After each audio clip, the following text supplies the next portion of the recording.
It is always said that being a Chartered Association officer is and was a life-changing experience. I'll be honest, I never believed that statement was true. It always seemed a little far-fetched to me.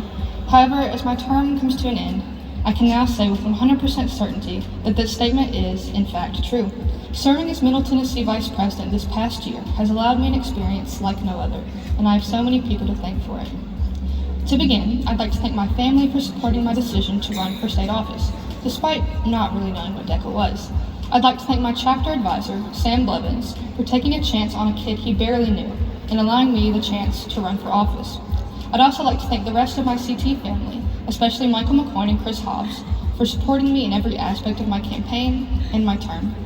I'd like to thank Zach and Bailey for being great mentors and providing me with the best guidance possible. I also want to thank Mr. Mitchell for believing in me and my potential state officer long before we ever formally met, and for all the lessons and memories we made up until this point. Lastly, I need to thank my team, Team 78. I never expected to become so close to you all, but our bond was the best surprise. This team was what made my term great.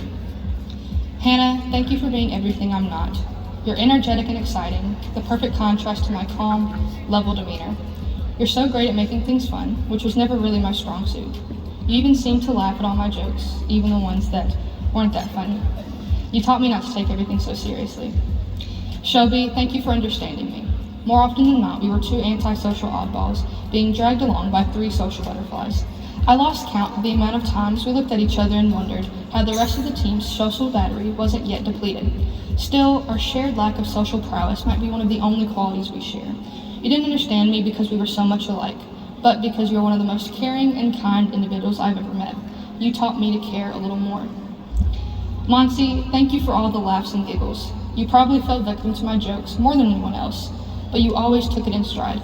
I like to think our frequent back and forths made for pretty good entertainment from time to time.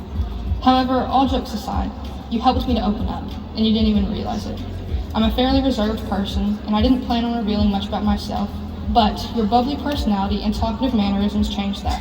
You taught me to be a little more vulnerable. Last, but definitely not least, Hadley, our fearless leader. Thank you for being everything a president should be. Your unwavering drive and commitment is responsible for many, if not all, of the things we accomplished this year. When we first met, I never expected to have so much in common with you. We share similar goals, and our way of thinking is eerily similar. I know that you'll achieve anything and everything you want to do in life, because that's just the kind of person you are. I hope that we'll cross paths again, as working with you in any capacity is an honor and a privilege. You taught me that there's always room for growth and improvement. All good things must come to an end, and my term is unfortunately no exception. Thank you, Tennessee DECA, for electing me to serve, and for gifting me with some of the best experiences of my life. You've given me a family and 4 of my best friends. Ladies and gentlemen, your Middle Tennessee State Vice President, Emma Rose.